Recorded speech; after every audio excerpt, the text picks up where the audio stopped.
होती ओप्पो म्हणून आहे, फक्त नाव नाही माहिती. आणि पण जाऊ आपण. त्यांचा एक्सपिरियन्स उद्याला घेऊ. आपण जाऊ आज. आजचा टॉपिक आपला. आजचा बरोबर. टॉपिक सोमवार म्हटलं की अर्चिता मॅडम छानपैकी आपल्याला आज काय एका कुठल्या मूल्यांमध्ये आपली वृद्धी होत्या माहिती नाही. त्यामुळे जाऊ आपण. अर्चिता मॅडम योग शिक्षिका आहेत, शिक्षिका आहेत, छानपैकी वक्ती आहे आणि भारी आपल्याला काहीतरी आज एक नवीन बोध भेटणार आहे. त्यामुळे जाऊ, जोरदार क्लॅप करू आपण आणि जाणार आहोत Archita git. Sumit sir all mute टाका.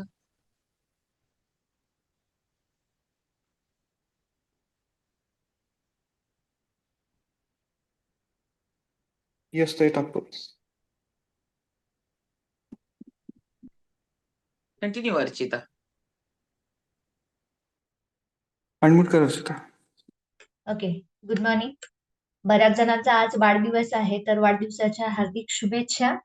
आणि विषय असा ठरवलेला नव्हता, पण आजचा जो दिवस आहे 1 जून, शाळेचं वर्ष सुरू होतं आणि त्यानंतर असं होतं की ज्यांचा जन्म तारीख फिक्स नसते त्यांची जन्मतारीख 1 जून घातली जाते. पूर्वी होती, आता सगळेजण आपण वाढदिवस साजरा करत असतो. पण खरंच जीवन जगत असताना बरेच जण जीवन खरंच आपण जगतोय काय, काय आलेला प्रत्येक क्षण, आलेला प्रत्येक दिवस, आलेला प्रत्येक वर्ष फक्त ढकलायचं काम करतो आहे. हे प्रत्येकानं कुठेतरी आत्मपरीक्षण करण्याची गरज आहे. कारण जीवन मिळालंय, आयुष्य मिळालंय, आपल्याला एवढी वर्ष मिळालेत, पण खरंच आपल्याकडे सगळ्या गोष्टी आहेत, पण त्याचा किती उपभोग घेतो, त्याचा किती आनंद घेतो, की आलेला प्रत्येक दिवस, क्षण आपण असंच ढकलण्याचं काम करत असतो. तर नाही, तर प्रत्येक क्षण आपल्याला आनंदाने, उत्साहाने खूप जगता आलं पाहिजे. आणि ज्या व्यक्तीला हे जगता येतं त्याच व्यक्ती खऱ्या अर्थानं आपल्या आयुष्याचं सार्थक करत असतो. म्हणजे जे घडतं त्यातून आपल्याला एक मार्ग मिळतो. जे घडतं त्यातून आपल्याला एक मार्ग मिळतो. मिळालेला मार्ग आपल्याला जीवनाची दिशा दाखवतो. मग ज्या गोष्टी आपल्याला घडलेल्या आहेत, आपल्या आयुष्यात घडत आहेत, या घडताना आपल्याला काही ना काहीतरी दिशा दाखवत असतात, मार्ग दाखवत असतात आणि त्यातूनच आपल्या जीवनाची दिशा मिळत असते. असं म्हटलं जातं की जीवनामध्ये गती असावी, नीती सुद्धा असावी लागते. पण आजकाल आपण जीवन जगत असताना ती फक्त गती वाढवण्याचं काम करायला लागलोय. पण त्या गती बरोबर नीतिमत्ता सुद्धा असणं गरजेचं आहे. आणि ज्या व्यक्तीच्या जीवनामध्ये योग्य दिशा, नीतिमूल्य असतात, त्याच्या जीवनाचा, आयुष्याच्या गाडीचा जो वेग असतो, तो वेग व्यवस्थित असतो. आणि हाच व्यवस्थित योग असणं खूप गरजेचं आहे, महत्वाचं आहे. एकदा बाबा महाराज सातारकर यांना प्रश्न विचारला गेला. बाबा महाराज सातारकरांना असं म्हटलं गेलं की कोरोनाच्या काळामध्ये तुम्ही सलग 85 वर्ष वारी केलात आणि 2 वर्ष वारी केला नाही कोरोनामुळे, याचं तुम्हाला वाईट वाटत नाहीये का, असं बाबा महाराज सातारकरांना विचारलं गेलं. तेव्हा त्यांनी खूप छान उत्तर दिलं. त्यांनी म्हटलं की मी जवळजवळ 86 वर्ष वारी केलेली आहे. मग सगळे म्हणतात की तुमचं वय 85 आहे, मग तुम्ही 86 वर्षाची वारी कसं केलात?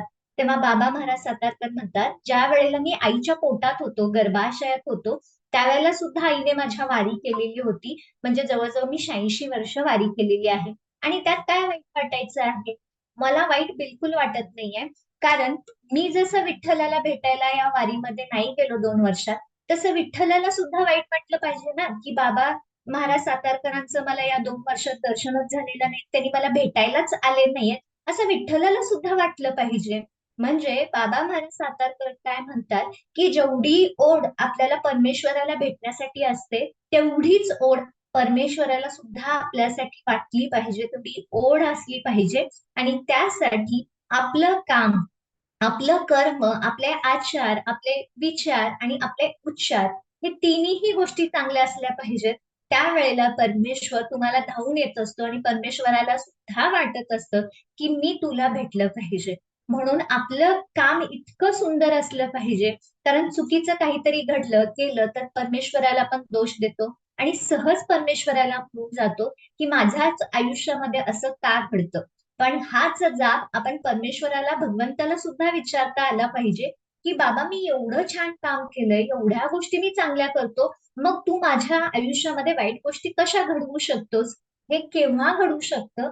ज्या वेळेला आपण आपल्या आयुष्याचा जो भाग आहे, क्षण आहे, आपण जगत जगत इतरांना जेव्हा आपण जगवतो ना, त्यावेळेला खऱ्या अर्थानं आपल्या आयुष्याला एक वेगळं वळण मिळत असतं. आपलं आयुष्य खूप सुंदर होत असतं. याच्या बरोबरच आणखीन एक उदाहरण मला आठवतं, ते म्हणजे मनोहर पर्रीकर. मनोहर पर्रीकर हे शेवटच्या टप्प्यांमध्ये आजारी असतात, कॅन्सर झालेला असतो, हॉस्पिटलमध्ये झोपलेले असतात. आणि हॉस्पिटलने झोपल्यानंतर त्यांनी एक शेवटचं पत्र लिहिलेलं होतं आणि त्या पत्रामध्ये त्यांनी उल्लेख केलेला होता. तो पत्रामध्ये उल्लेख काय होता, की मनोहर पर्रीकर असं म्हणतात, की मी आयुष्य जगत असताना इतकं सुंदर आयुष्य जगलं, खूप यश मिळवलं, माझी जी स्वप्न होती ती सगळी स्वप्न मी पूर्ण केली. माझा पेन, माझी बॅग, माझं सगळं साहित्य उचलण्यासाठी माणसं होती, मला इकडे तिकडे नेण्यासाठी माणसं होती, सगळ्या गोष्टी मला हातात मिळत होत्या. पण आयुष्याच्या या शेवटच्या क्षणामध्ये एक गोष्ट लक्षात आली, ती म्हणजे यशाच्या पाठीमागे धावता धावता सगळी स्वप्न पूर्ण करता करता जो माझ्या आयुष्यावर परिणाम झाला, माझ्या शरीरावर परिणाम झाला, माझा कॅन्सरवर परिणाम झाला, हे कॅन्सरचा वेदना, हे शरीराचं जे ओझं आहे, हे ओझं मात्र उचलायला कुणालाच येत नाही. ते ओझं माझं मलाच उचलायला लागतं. याचं मला खूप दुःख वाटतं. आणि शेवटच्या टप्प्यांमध्ये त्यांनी लिहिलेलं होतं, की माझ्या आयुष्यामध्ये एक गोष्ट की लवकर कळली असती, सगळं काही ओझं उचललं जातं, पेन सुद्धा दुसरे लोक उचलतात, पण तुझ्या शरीराच्या वेदना आणि तुलाच तुझ्या शरीराचं भार हा उचलावा लागतो, हे जर मला आधी सत्य कळलं असतं, तर बाकीच्या गोष्टींकडे लक्ष देण्याऐवजी मी जास्त माझ्या शरीराकडे लक्ष दिलं असतं. मग आपल्याही जीवनामध्ये तसंच घडत असतं. आपण सगळ्या गोष्टींकडे लक्ष देत असतो, पण एक गोष्ट आपण सोडतो, ते म्हणजे आपलं शरीर. का सोडतो? कारण हे शरीर आपल्याला फुकट मिळालेलं आहे. मग याची किंमत कधी कळते? ज्या वेळेला आपण हॉस्पिटलमध्ये ऍडमिट होतो आणि हॉस्पिटलमध्ये ऍडमिट झाल्यानंतर ज्या वेळेला आपल्याला पैसे खर्च करायला लागतात, त्यावेळेला आपल्याला लक्षात येतं की खरंच आपलं आयुष्य मोलाचं आहे आणि याला इतका खर्च आहे, याचा प्रश्न आपल्याला पडत असतो. खरंच सांगा, या शरीराला आत किंवा बाहेर कुठेही वेदना झाल्या, बाहेर काही वेदना झाल्या तर त्याचं दुःख आत होतं. आणि आतल्या अवयवांना दुःख काही बिघडलं केलं तरी बाहेरच्या अवयवांना दुःख होत असतं. मग आपण आतले आणि बाहेरचे अवयव जपून ठेवणं, सांभाळणं, जतन करणं खूप गरजेचं आहे. आणि त्याच्यासाठी महत्वाचा मुद्दा माहित आहे का? आपल्या शरीराचे काही अमेझिंग फॅक्ट आहेत. अमेझिंग फॅक्ट म्हणजे काय? की शरीराच्या अशा काही गोष्टी आहेत ज्या आपल्याला बिलकुलच माहित नाहीये. मला सांगा की गाडीचं टायर जेवढं फिरेल तेवढं टायरचा रबर, वरचं जे रबर असतं तेवढी त्याची झीज होत असते. पण मला सांगा, आपल्या शरीराला एक टायर सुद्धा आहे. ते टायर कुठलं आहे? तर आपल्या शरीराचं जे टायर आहे ते म्हणजे आपले पाय, पायाचे तळवे. मला सांगा, आपण किती चालतो, किती उभं राहतो, किती पळत असतो, किती धावत असतो, पण पायाचा तळवा, पाय कधी झिजलेले आपल्याला दिसतात का? बिलकुल नाहीये. पायाचा तळवा बिलकुल झिजत नाही. टायर झिजतो पण पाय कधीच झिजत नाहीये. पण त्या पायाची व्हॅल्यू आपल्याला कधी कळते? ज्या वेळेला आपल्याला चालताना त्रास व्हायला लागतो, गुडघ्याचा त्रास व्हायला लागतो, त्यावेळेला पायाची व्हॅल्यू कळत असते. पण परमेश्वराने आपल्या शरीराची निर्मिती करत असताना इतकी सुंदर निर्मिती केलेली आहे की कितीही वापरली तर त्याची आपण व्यवस्थित वापर केला तर झीज ही बिलकुल होत नाही. जसं आपल्या टाचेची, पायाची बिलकुल झीज होत नाहीये. दुसरं, आपलं शरीर घडवत असताना परमेश्वराने आणखीन एक गोष्ट केलेली आहे, की आपलं शरीर बनवत असताना असं म्हटलं जातं की पृथ्वीवरती जसं पाणी जास्त आहे तसं आपल्या शरीरामध्ये सुद्धा पाण्याचा अंश हा जास्त आहे. मग मला सांगा की आपल्या शरीरावरती इतकी रोमछिद्र आहेत, त्या रोमछिद्रांमधून विनाकारण कधीतरी शरीरातल्या पाण्याचा एक तरी थेंब बाहेर येतो का? नाही. घामावाटे येतो, पण कधी येतो? ज्या वेळेला त्या शरीराला आपण जास्त व्यायाम करतो, त्या शरीराचा जास्त वापर करतो, जेव्हा ताण येतो त्यावेळेला तो घाम येत असतो. पण विनाकारण पाण्याचा एकही थेंब त्या रोमछिद्रांमधून बाहेर पडत नाही. मला सांगा की मोबाईल 1-2 दिवस चार्ज नाही केला तर काय होतं? की मोबाईल बंद पडतो. त्याला चार्जिंगची गरज असते. मोबाईल का चार्ज करत असतो? कारण तो पुढे आपल्याला वापरता येईल याच्यासाठी आपण चार्ज करत असतो. पण मला सांगा की जेव्हापासून आपण गर्भाशयात असतो तेव्हापासून आपल्या हृदयाची धडधड चालू असते, आपलं मशीन चालू असतं. त्याला आपण कधी चार्ज केले का? त्याला चार्ज करावं लागतं का? नाही. दिवसभरात लाखो वेळेला ते धडधडत असतं. मरेपर्यंत ते धडधडत असतं, पण विदाउट चार्जिंग करता न करता अशी ही गोष्ट आहे जे हृदय आपलं अविरतपणे चालू शकतं. जगामध्ये अशी कुठलीही गोष्ट नाहीये की ज्याला आधार नाहीये, ती गोष्ट आपण राहू शकते. म्हणजे छोटं जरी वेलीचं उदाहरण जरी घेतला, वेलीला उभं राहण्यासाठी सुद्धा आधाराची गरज असते.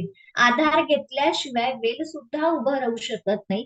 पण आपलं शरीर या ब्रह्मांडामध्ये कुठेही जमिनीवरती तुम्ही एका पायावरती सुद्धा उभं राहू शकता. कुठल्याही आधाराशिवाय तुमचं शरीर व्यवस्थित उभं राहू शकतं, प्रॉपरली बॅलन्स करू शकतं. पण याचा कधीही आपण कुठल्याही गोष्टीचा विचार केलेला नाहीये. मला सांगा की एखादा पंप जर आपल्याला 6 किलोमीटर 100 किलोमीटर पाणी पोचवायचं असेल तर किती मोठा पंप लागेल, आपल्याला किती मोठी मोटर लागेल.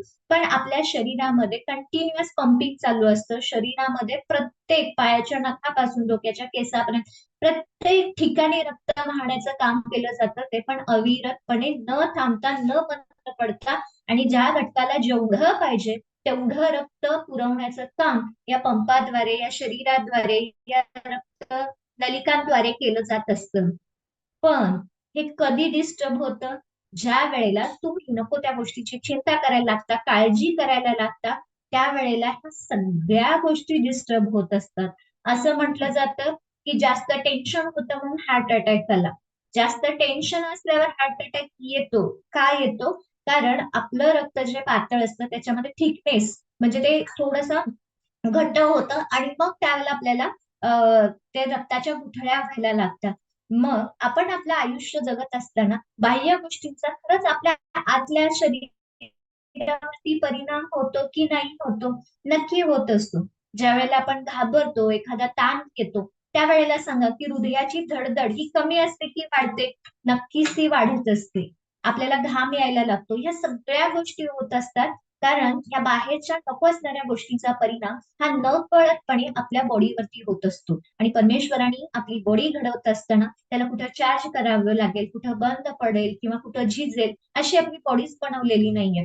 साधी आपण ज्यावेळेला शिंकतो त्यावेळेला शिंकल्यानंतर आपल्या नाकातून आणि तोंडातून जी हवा बाहेर पडते ती किमान 160 किलोमीटर पर आर म्हणजे प्रति तास एवढ्या वेगाने नाकातून आणि तोंडातून हवा ही बाहेर घेतली जात असते.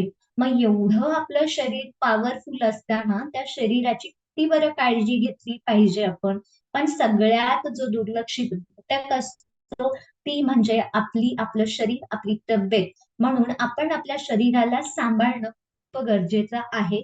आणि हे सांभाळत असताना निरोगी राहणं, त्यातून चांगल्या गोष्टी घडणं.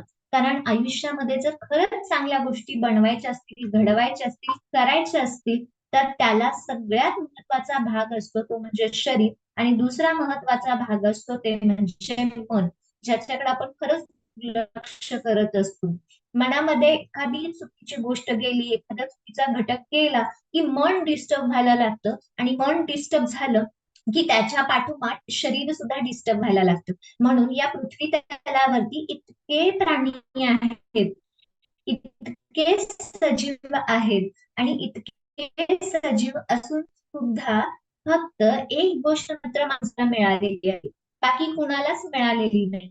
ती गोष्ट म्हणजे छान स्माइल, छान हसरा चेहरा. मन कला आहे ती कुठल्या प्राणी फक्त मनुष्याला दिलेली आहे.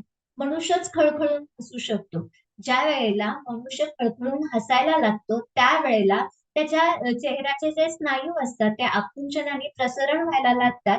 आणि त्यावेळेला आपल्या बॉडीतलं फॅट कमी व्हायला, आपल्या बॉडीमध्ये चांगले हार्मोन सिक्रेट व्हायला मदत होत असते. मग मला सांगा, आयुष्य जगत असताना असे किती क्षण असतात की जे आपण खळखळून आनंदाने हसत असतो, जगत असतो. प्रत्येक वेळेस आपल्याला चिंता भासत असते. आणि खरंच आपल्याला माहित आहे की 90,000 चिंतांमुळे आपल्याला दिवसभरामध्ये इतक्या चिंता असतात की आयुष्यभर आपण एवढ्या चिंता घेतो.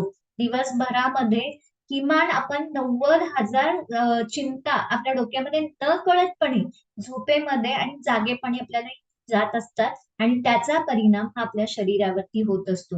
मग आपलं शरीर जर चांगलं ठेवायचं असेल, व्यवस्थित ठेवायचं असेल, तर आपण जीवन जगत असताना ज्या छोट्या छोट्या निगेटिव्ह गोष्टी येत असतात, छोटे छोटे प्रसंग घडत असतात, त्याच्याकडे खरंच दुर्लक्ष करणं खूप गरजेचं आहे. आयुष्य ही जगण्याची कला शिकवतं, ना ढकलण्याची कला.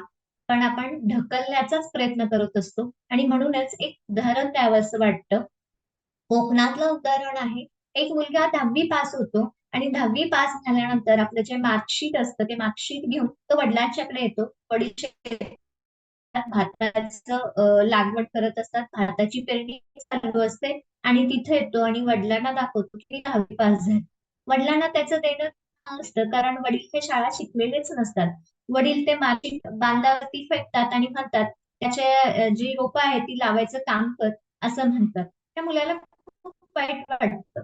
तो मुलगा ते 10वीचं मार्कशीट जे बांधावरती टाकलेलं असतं ते मार्कशीट हातामध्ये घेतो आणि रडत रडत रडत घराकडे येतो.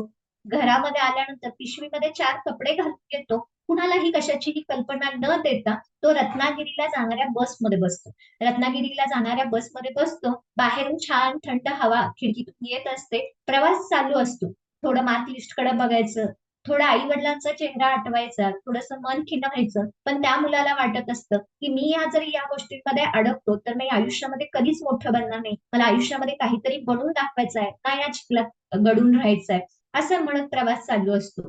थोडा वेळ अंतर गेल्यानंतर त्याचे पाय जड व्हायला लागतात. पाय जड होताना तो खाली पाहतो तर त्या चपलाला, त्याचं जे चप्पल असतं त्या चपलाला चिखलाचा एक गोळा चिकटलेला असतो आणि त्याच्यामुळं त्याचा डावा पाय जड झालेला असतो. तो एका काठीने अलगदपणे तो पायातला जो चिखलाचा गोळा असतो तो काढतो आणि हातामध्ये घेऊन तो बाहेर टाकणार असतो. पण टाकता टाकता त्याच्या मनामध्ये विचार येतो. तो चिखलाच्या गोळ्याला म्हणतो की तू माझ्यासोबत यायला लागलायस, तू शेतात बसला असतास तर काय झालं असतं.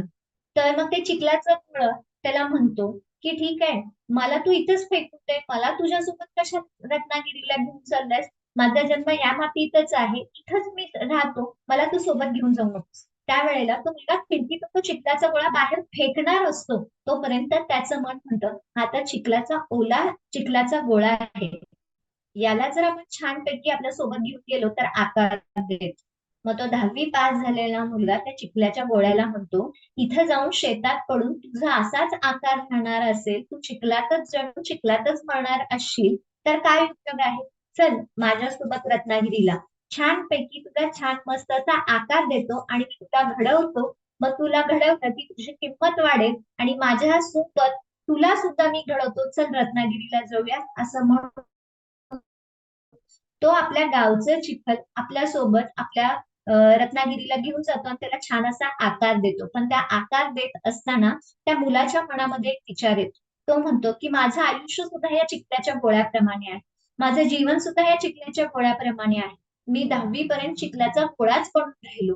जर मी या चिखल्याच्या गोळ्याला व्यवस्थित आकार देऊ शकतो तर मी माझ्या आयुष्याला सुद्धा चांगल्या प्रकारे आकार देऊ शकतो. मी सुद्धा माझ्या जीवनाला चांगल्या प्रकारे आकार देऊ शकतो. हा कॉन्फिडन्स त्याला येतो आणि तोच मुलगा उद्या मोठा ऑफिसर सुद्धा बनतो. ही एक बोधकथा होती, एक छोटी कथा झोंबिया या पुस्तकातली होती. पण ह्या पुस्तकात एक गोष्ट लक्षात येते की 10वीच्या मुलाला लक्षात येतं की चिखल्याच्या गोळ्याला जसा आकार देऊ शकतो तसंच आपण सुद्धा आपल्या आयुष्याला आकार देऊ शकतो. तसंच आपण सुद्धा आपल्या आयुष्याला, जीवनाला आकार देऊ शकत नाही का? देऊ शकतो. पण आपला एक कॉन्फिडन्स असतो, माझं आता वय झालंय, मला जमत नाही, मला हे शक्यच नाही, माझं शरीरच साथ देत नाही. ह्या ज्या मर्यादा आहेत, त्या चौकटी आपण आपल्या आयुष्याबरोबर निर्माण करत असतो की माझं वय झालंय, मला जमत नाही, मला शरीर साथ देत नाही. आता कधीही देता येतो. फक्त तुमची मानसिक तयारी लागते, मनाची तयारी लागते, मनाची उभारी लागते आणि त्याच्यासाठी आपल्या आयुष्यामध्ये मी मगाशीच सांगितलं की योग्य दिशा आणि योग्य नीती सुद्धा असावी लागते, जी या शतायुषी फॅमिलीच्या माध्यमातून आपल्याला मिळत असते की आपल्या आयुष्याला योग्य आकार देण्याचं काम केलं जात असतं. शरीराला सुद्धा आकार दिला जातो, मनाला सुद्धा आकार दिला जातो आणि न कळतपणे आपण आपल्या जीवनाला सुद्धा आकार देण्याचं काम याच्या माध्यमातून होत असतं. मग हे आकार देत गेल्यानंतरच खरंच आपल्या आयुष्याचं सुद्धा सोनं होणार आहे. आपलं आयुष्य सुद्धा चांगलं बनणार आहे आणि त्याच्यासाठी पॉझिटिव्ह ऍटिट्यूड ठेवून, आपला चांगला पॉझिटिव्ह माइंडसेट ठेवून या सगळ्या गोष्टी करायला लागलो तर खरंच आपल्याला ही जी 27ची ट्रेन आहे ना, ती ट्रेन योग्य ठिकाणी जाऊन मिळणार आहे. आयुष्याच्या शेवटच्या टप्प्यात एकच गोष्ट महत्वाची असते, ते म्हणजे तुमचे नाते, तुमचं वेळ, तुमचं जीवन कशा पद्धतीनं घालवतात हे खूप गरजेचं असतं. आणि बऱ्याच वेळेला आयुष्याच्या शेवटच्या टप्प्यावरती गेल्यानंतर खऱ्या अर्थानं प्रत्येकाला आयुष्याचं महत्व कळत असतं. म्हणून जपायचं असेल तर वस्तू नक्की जपा, पण ह्या वस्तू जपत जपत आपलं आयुष्य जपणं, आपल्याला व्यवस्थित हँडल करणं, आपण घडणं आणि आपण घडता घडता इतरांना सुद्धा घडवणं तितकंच गरजेचं आहे. आणि ज्या वेळेला आपण घडत घडत इतरांना गोष्टी घडवतो त्यावेळेला खऱ्या अर्थानं आपण आपल्या जीवनाचं सार्थक करत असतो. एक मुलगी खूप डिप्रेशन मध्ये जाते आणि नंतर तिला डिप्रेशन मधून बाहेर काढण्यासाठी तिचे वडील आटोकाट प्रयत्न करत असतात. कारण ती इतक्या गोष्टी करत असते पण यश तिच्या आयुष्यामध्ये मिळतच नाहीये. त्यावेळेला वडील तिला 3 गोष्टी किचन मध्ये नेतात आणि गोष्टी सांगतात. 3 गोष्टींमध्ये 3 वस्तू असतात. त्या गॅसच्या शेगडीवरती 3 पातेले ठेवलेले असतात. तिन्ही पातेल्यांमध्ये पाणी गरम केलेलं असतं. पहिल्या पातेल्यामध्ये ते बटाटे टाकतात, दुसऱ्या पातेल्यामध्ये अंड टाकतात आणि तिसऱ्या पातेल्यामध्ये कॉफी टाकतात. आणि ते थोड्या कालावधीनंतर गॅस बंद करतात आणि त्या मुलीला विचारतात की या ठिकाणी मी 3 वस्तू ठेवलेल्या आहेत. या 3 वस्तूंमधून तू काय शिकलीस? तर पहिल्या भांड्यामध्ये बटाटे असतात. बटाटे काय असतात की पहिल्यांदा खूप कठीण असतात, पण ज्या वेळेला त्या गरम पाण्यामध्ये ते शिजलं जातं त्यावेळेला ते एकदम सॉफ्ट होऊन जातं. मग ती मुलगी म्हणते ह्यात काय सांगायचंय, बटाटे कठीण असतात, हात लावून बघितलं आता सॉफ्ट झालं. बरं वडील मग सरळ म्हणतात की दुसऱ्या भांड्यामध्ये काय आहे? दुसऱ्या भांड्यामध्ये अंडी असतं. सुरुवातीला ते खूप सॉफ्ट असतं, पण पाण्यात उकळल्यानंतर ते थोडंसं हार्डपणा त्याच्यामध्ये आलेलं असतं. आणि तिसऱ्या भांड्यामध्ये काय असतं? तिसऱ्या भांड्यामध्ये पाण्यामध्ये थोडीशी कॉफी टाकलेली असते. मग वडील प्रश्न विचारतात की या तिसऱ्या भांड्यामध्ये तुला काय दिसतं? त्यावेळेला ती मुलगी म्हणते पप्पा काय प्रश्न विचारताय, त्याच्यामध्ये कॉफी आहे. कॉफी त्या पाण्यामध्ये मिसळून तिचं स्वतःचं अस्तित्व तिनं निर्माण केलेली आहे. तेव्हा वडील तेच सांगतात की तू बाहेरून कणखर आहेस, पण तुला छोटा प्रसंग, छोटी अडचण, छोटं अपयश तुझ्या जीवनामध्ये आल्यानंतर तू त्या बटाट्यासारखी सॉफ्ट व्हायचं आहे, हे तुझ्यावरती डिपेंड आहे. मग वडील पुन्हा सांगतात की हे जे अंड आहे हे आधी एकदम सॉफ्ट असतं, पण त्या ह्याच्यामध्ये पाण्यामध्ये टाकल्यानंतर ते कठीण होतं. मग असे छोटे प्रसंग, थोडं नरमपणा पाणी लागलं, थोडं गरम पाणी लागलं ते कठीण होतं. मग तसंच तुझ्या जीवनामध्ये जेव्हा अपयश येतं, एखादी गोष्ट अडचण येते, त्यावेळेला तू तिथं कठीण व्हायचं की त्या प्रमाणे सॉरी बटाट्याप्रमाणे सॉफ्ट व्हायचं आणि तिसऱ्या भांड्यांमध्ये कॉफी टाकलेली असते.